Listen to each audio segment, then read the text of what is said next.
কারিগরি শিক্ষা বোর্ডের যে সনদ রয়েছে, সার্টিফিকেট রয়েছে, তারা কারিগরি হাতে কলমে কতটুকু শিক্ষা পাচ্ছে? আপনার সার্টিফিকেটের মূল্যায়ন এখানে নাই, কিন্তু এখানে কাজের মূল্যায়ন। পাশ করে বের হচ্ছে, কিন্তু কাজ কতটুকু জানে। শিক্ষকরা যারা রয়েছেন এই কারিগরি শিক্ষা বোর্ডের অধীনে, তারা আসলে কতটুকু প্রশিক্ষিত? একটা জাতিকে যদি শিক্ষার দিক দিয়ে দুর্বল করে ফেলা যায়, তাহলে সেই জাতিকে পঙ্গু করে দেয়া কিন্তু অনেক সহজ।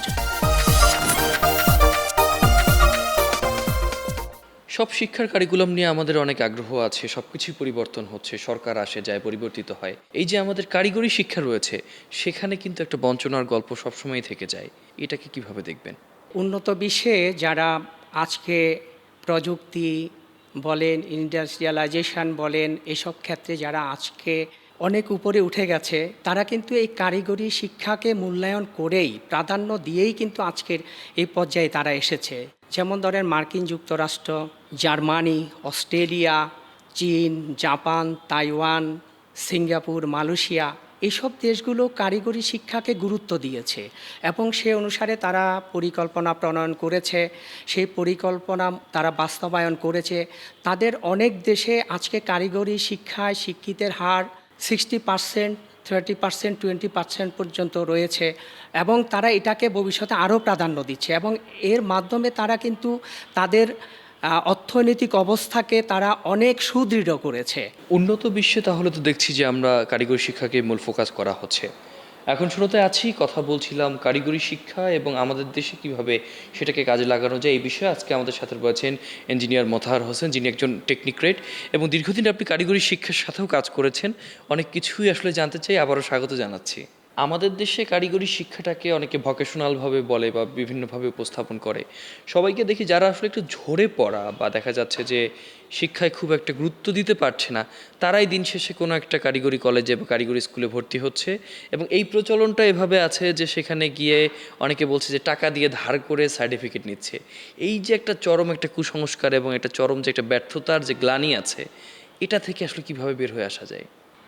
আসলে আপনি যেটা বলেছেন যে সামাজিকভাবে আজও কারিগরি শিক্ষা বাংলাদেশে অবহেলিত। মানুষের কাছে, সাধারণ জনগণের কাছে কারিগরি শিক্ষাকে যেভাবে তুলে ধরার দরকার, সেই ক্ষেত্রে আমরা সেটাকে আজও তুলে ধরতে পারি নাই বা উপস্থাপন করতে পারি নাই। সেটা জাতির জন্য বলেন, আমাদের জন্য একটা ব্যর্থতা।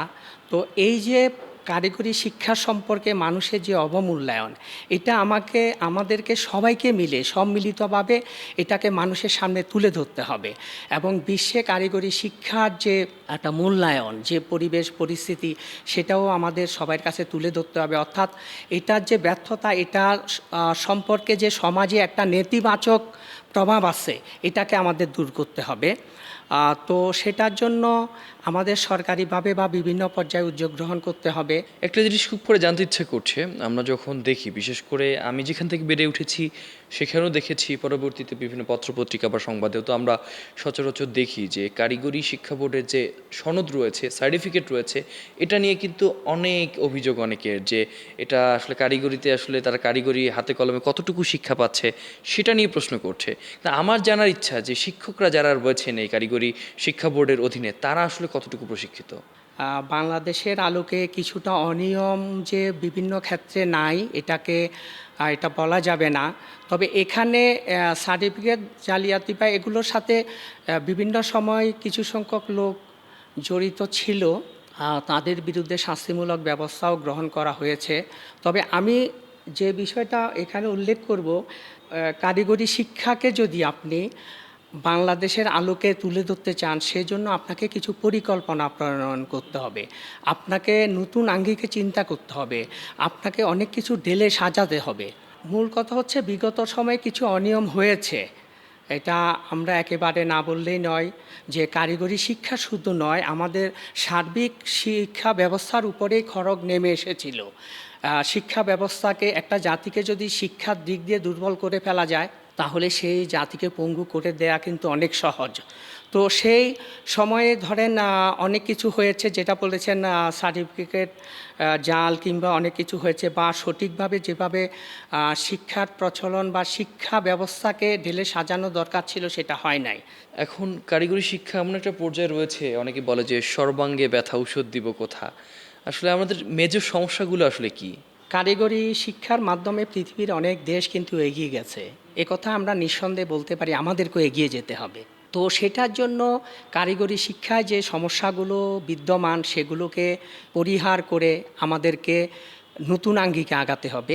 এজন্য প্রথমে যে বিষয়টা আমি মনে করি সেটা হচ্ছে কোয়ালিটি শিক্ষা, যে আপনি শিক্ষার কোয়ালিটি বজায় রাখতে হবে, কোয়ান্টিটি নয় কোয়ালিটি। যদি সেটা বজায় রাখতে না পারেন এবং কোয়ালিটি যদি একবার ডিসপ্রুভ করে তাহলে সেটাকে আপনি আর তুলে ধরতে পারবেন না। এই জন্য প্রথমে আমাদেরকে যে কাজটা করতে হবে সেটা হচ্ছে কোয়ালিটি এনশিওর করতে হবে। এরপরে আপনার আসেন যেটা আপনি বলেছেন যে আমাদের বর্তমান বিশ্বের আলোকে চাহিদা মোতাবেক আমাদেরকে সিলেবাস প্রণয়ন করতে হবে, বিভিন্ন ব্যবস্থাগুলো নিতে হবে। এরপরে ধরেন আমাকে পরিবেশ দিতে হবে।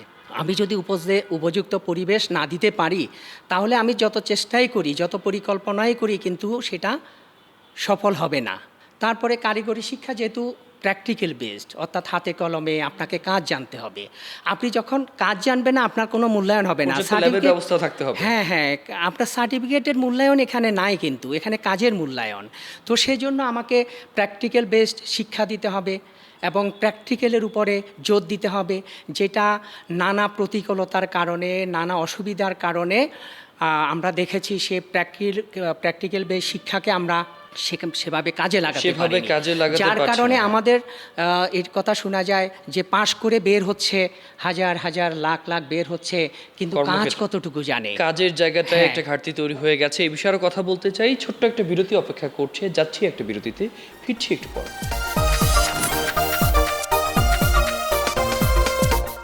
স্বাগত আছি এখন শুরুতে কথা বলছিলাম কারিগরি শিক্ষার বিভিন্ন বিষয় নিয়ে। আমরা যেখানে ছিলাম, যেখানে কমা দিয়েছিলাম, দক্ষ জনশক্তিতে রূপান্তরিত করবার ক্ষেত্রে আসলে আমাদের সেভাবেই তৈরি করা উচিত, কাজের সুযোগ থাকা উচিত। আমি একটু জানতে চাই, আমরা দেখি যে অনেক কারিগরি যে প্রতিষ্ঠানগুলো রয়েছে ঠিকমতো তাদের যে ঘরের ব্যবস্থা রয়েছে সেটাও আমরা অনেক ক্ষেত্রে দেখি না। তো ল্যাবেরও তো প্রয়োজন রয়েছে, সেই সুযোগ সুবিধাগুলোর কী অবস্থা আসলে?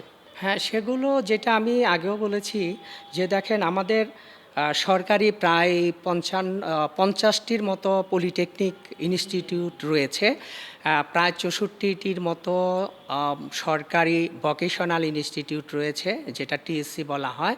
তারপরে বেসরকারি পর্যায়ে বোর্ড অনুমোদনকৃত প্রায় 400-র উপরে, 461 বা 613টির মতো বেসরকারি প্রতিষ্ঠান রয়েছে। তো এখন যে কথাটা সরকারি পর্যায়ের হিসেব একরকম, বেসরকারি পর্যায়ের হিসেব একটু ভিন্ন রকম। বেসরকারি পর্যায়ে যারা এই প্রতিষ্ঠানগুলো দিয়েছেন অনেকে ব্যবসায়িক কারণে প্রতিষ্ঠানগুলো দিয়েছে, যার কারণে ল্যাব ফ্যাসিলিটি বলেন বা আদার্স যে ফ্যাসিলিটি বলেন সে বা কোয়ালিটি এনশিওর করা বলেন, সে বিষয়গুলোকে অনেক সময় গুরুত্ব না দিয়ে তারা ব্যবসাকে গুরুত্ব দিয়েছে, যেটা দেশের জন্য, জাতির জন্য কখনো কাঙ্ক্ষিত হতে পারে না। একজন শিক্ষার্থী বা একটা মানুষ যখন শুরু থেকে পড়াশোনা করে, দেখা যায় যে তাকে অনার্স বা মাস্টার্স পর্যন্ত তাকে পড়তে হচ্ছে নির্দিষ্ট একটা বিষয়ে, কর্মক্ষেত্রে গিয়ে কিন্তু ভিন্ন দক্ষতার মুখোমুখি হতে হচ্ছে। এই যে আমাদের একটা ট্যাবু, এই ট্যাবুটা দূর করার ক্ষেত্রে কারিগরি শিক্ষায় সবচেয়ে বড় গুরুত্বপূর্ণ ভূমিকা পালন করতে পারে কিনা? হ্যাঁ, যে কথাটা বলেছেন এক্ষেত্রে আমি বলবো যে হয়তো লেখাপড়া করছে কারিগরিতে, চাকরি করছে অন্য কিছুতে, এই যে বাংলাদেশে এই বিষয়টা, দুটাই কিন্তু উল্টা বিষয়। হ্যাঁ হ্যাঁ, এটা কিন্তু কাঙ্ক্ষিত না। আমার একদিকে আমার ধরেন এক্সপিরিয়েন্স আছে কিংবা আমার ভালো অ্যাবিলিটি আছে, আমি চাকরির বাজারে যখন চাকরি পাচ্ছি না তখন আমি চতুর্দিকে চিন্তা করে যেখানেই সুযোগ পাচ্ছি আমি সেখানেই জড়িয়ে যাচ্ছি। এটা কিন্তু একটা ভালো দিক না। এই জন্য প্রথমে আমি যে কথাটা বলবো সেটা হচ্ছে আপনাকে মূল্যায়নের বিষয় আসতে হবে, মেধার মূল্যায়ন করতে হবে, আপনাকে পেশার মূল্যায়ন করতে হবে। আপনি যদি মেধার মূল্যায়ন না করেন, পেশার মূল্যায়ন না করেন, তাহলে এরকম অব্যবস্থাপনা বা এ ধরনের নানামুখী যে নেগেটিভ যে দিকগুলো আছে সেগুলো কিন্তু চলতেই থাকবে। এই যে আজকে ধরেন পেশাভিত্তিক যে সংগঠনগুলো বা যে প্রতিষ্ঠানগুলো, যে অর্গানাইজেশনগুলো, সেখানে দেখা যাচ্ছে অপেশাদার লোকেরা সেটা নিয়ন্ত্রণ করছে। একদম একদম। এটা দেশের জন্য কখনো ভালো হবে না, কারণ একজন অপেশাদার বা ওই বিষয়ে অনভিজ্ঞ লোক কখনো এটা ভালো পরিচালনা করতে পারবেন না। আমি কাউকে পড়াচ্ছি ইঞ্জিনিয়ারিং বা মেডিকেল সেক্টরে, কিন্তু দিন শেষে যখন সে পাশ করে বের হলো, একটা চাকরির জন্য তাকে আবার পড়তে হচ্ছে উগান্ডার রাজধানীর নাম কি। এই যে একটা ভিন্ন ধরনের প্রচলন, একটা সংস্কৃতি বা কালচার, এটা থেকে আসলে বের হওয়ার ক্ষেত্রে কারিগরি শিক্ষাই তো বোধহয় সবচেয়ে বড় ভূমিকা পালন করতে পারে। এই যে কারিগরি শিক্ষার মূল্যায়নের বিষয়, ধরেন বাংলাদেশে এনার্জি সেক্টর বা কারিগরি শিক্ষা অধিদপ্তর বলেন, তারপরে আপনি আদার্স যে বিষয়গুলো আছে, যে টেকনিক্যাল যে বিষয়গুলো বা পেশাভিত্তিক যে বিষয়গুলো, সেখানে কিন্তু আপনি কারিগরির লোকজনকে, অর্থাৎ পেশাদারি যে লোকজন আছে তাদেরকে কিন্তু আপনি সেভাবে হাতে মূল্যায়ন কলমে করছেন শেখা না। মানুষ নাই। আপনি তাদের মূল্যায়ন করছেন না। আপনি যদি সেটা মূল্যায়ন করতেন, তাহলে একজন ইঞ্জিনিয়ারিং পাশ করে সে কিন্তু ওই যে আপনি পুলিশ বলেন, ব্যাংকিং সেক্টর বলেন, ওই দিকে কিন্তু সেই যাওয়ার চেষ্টা করতো না। কারণ এখানে মূল্যায়িত সে হতে পারছে না বলেই কিন্তু সে অন্যদিকে যাওয়ার চেষ্টা করছে। ইঞ্জিনিয়ারিং যে সেক্টরগুলো আছে, সেখানে যে অর্গানাইজেশনগুলো আছে, সেখানে দেখা যাচ্ছে একজন ইঞ্জিনিয়ার 4th গ্রেডের উপরে উঠতে পারছে না বা তাকে সেই সুযোগ দেওয়া হচ্ছে না। অথচ প্রশাসন বা অন্য জায়গায় যারা আছেন তারা কি করছেন, তারা শুধু সেকেন্ড গ্রেড, ফার্স্ট গ্রেড ইত্যাদি ইত্যাদি, তারা সেগুলো কি দখল করে আছেন।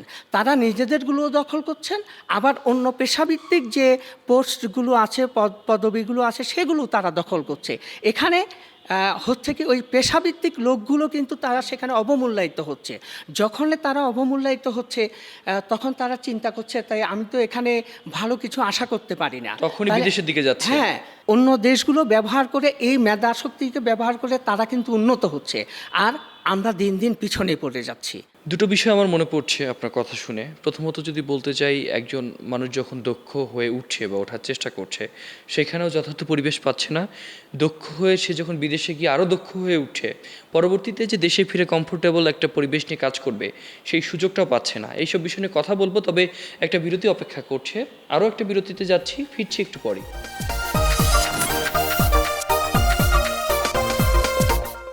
স্বাগত আরেকবার। আছেন এখন শুরুতে কথা বলছি কারিগরি শিক্ষা ও শিক্ষা ব্যবস্থা নিয়ে। আমরা বলছিলাম যে একজন দক্ষ জনশক্তিকে কাজে লাগানো কিংবা তাকে মূল্যায়নের জায়গাটায় সম্পূর্ণরূপে পিছিয়ে।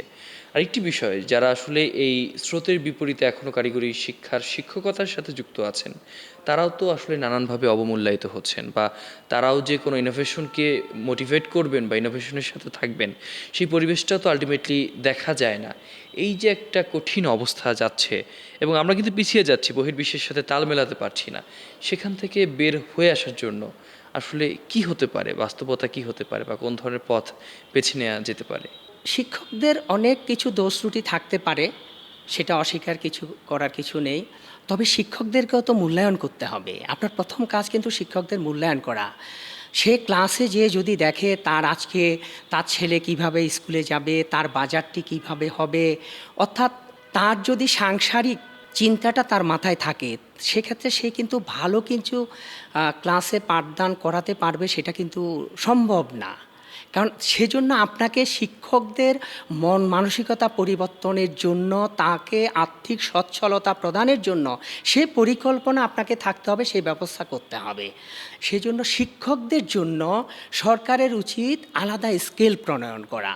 আপনি শিক্ষকদেরকে আর্থিক সচ্ছলতা যখন প্রদান করবেন, তখন সে মানসিকভাবে স্বস্তিতে থাকবে, এবং তখন ক্লাসরুমে, প্র্যাকটিক্যাল রুমে সেই ছাত্রদেরকে আরও বেটার শিক্ষা দান করতে পারবে। নিশ্চয়ই সেই উদ্যোগের অপেক্ষায় আমরা থাকবো। আরেকটি বিষয় জানার আছে, বাংলাদেশের কারিগরি সেক্টরে কোন জায়গাগুলোতে সবচেয়ে বেশি সম্ভাবনা আপনি দেখছেন, এবং কিভাবে আসলে আমরা এগিয়ে যেতে পারি?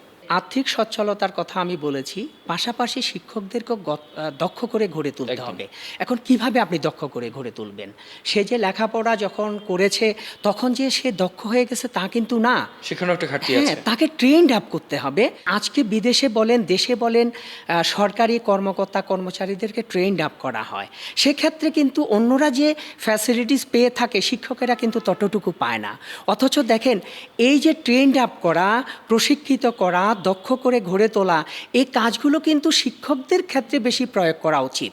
তাকে দেশীয়ভাবে এবং বিদেশে পাঠিয়ে বিদেশের পরিবেশ পরিস্থিতির সাথে সমন্বয় রক্ষা করে তাদেরকে উপযুক্ত করে গড়ে তুলতে হবে, যেটা তারা ওই ট্রেন্ড আপ হওয়ার পরে বা দক্ষতা অর্জন করার পরে ছাত্রদের ক্ষেত্রে তারা প্রয়োগ করবে।